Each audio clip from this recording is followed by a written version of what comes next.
किसी नदी के किनारे एक बहुत बड़ा पेड़ था जिसमें एक बंदर रहता था। उस पेड़ पर बड़े मीठे मीठे फल लगते थे। बंदर उन्हें भरपेट खाता और दिन भर मौज उड़ाता। वो अकेले ही मज़े में दिन गुजार रहा था। एक दिन एक मगरमच्छ उस नदी में से उस पेड़ के नीचे आया। बंदर के पूछने पर उस मगर ने बताया कि वो वहाँ खाने की तलाश में आया है। इस पर बंदर ने पेड़ से तोड़कर बहुत से मीठे फल मगर को खाने के लिए दिए। इस तरह मगर और बंदर में दोस्ती हो गई। अब मगर हर रोज वहाँ आता और दोनों मिलकर खूब सारे फल खाते। बंदर भी एक दोस्त पाकर बहुत खुश था। एक दिन बात में मगर ने बंदर को बताया कि उसकी एक पत्नी है जो नदी के उस पार उनके घर में रहती है। तब बंदर ने उस दिन बहुत से मीठे फल मगर को उसकी पत्नी के लिए घर ले जाने के लिए दिए।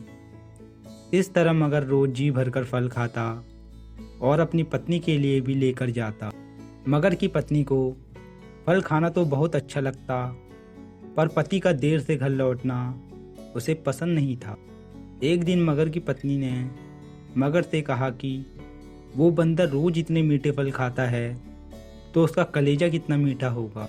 तुम कल मेरे लिए उसका कलेजा निकाल कर लाना।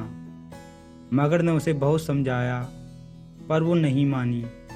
दूसरे दिन मगर दावत के बहाने बंदर को अपनी पीठ पर बैठाकर अपने घर लाने लगा। नदी के बीच में पहुंचने पर उसने बंदर को अपनी पत्नी की कलेजे वाली बात बता दी। इस पर बंदर ने कहा कि वो तो अपना कलेजा पेड़ पर ही छोड़ आया है, वो उसे हिफाजत से पेड़ पर रखता है, इसलिए उसे वापस जाकर कलेजा लाना पड़ेगा। मगरमच्छ बंदर को वापस पेड़ के पास ले गया। बंदर छलांग मारकर पेड़ पर चढ़ गया।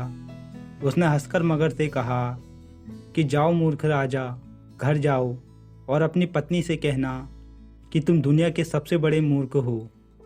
भला कोई भी अपना कलेजा निकाल कर अलग कैसे रख सकता है। उस दिन से मगरमच्छ और बंदर की दोस्ती हमेशा के लिए ख़त्म हो गई।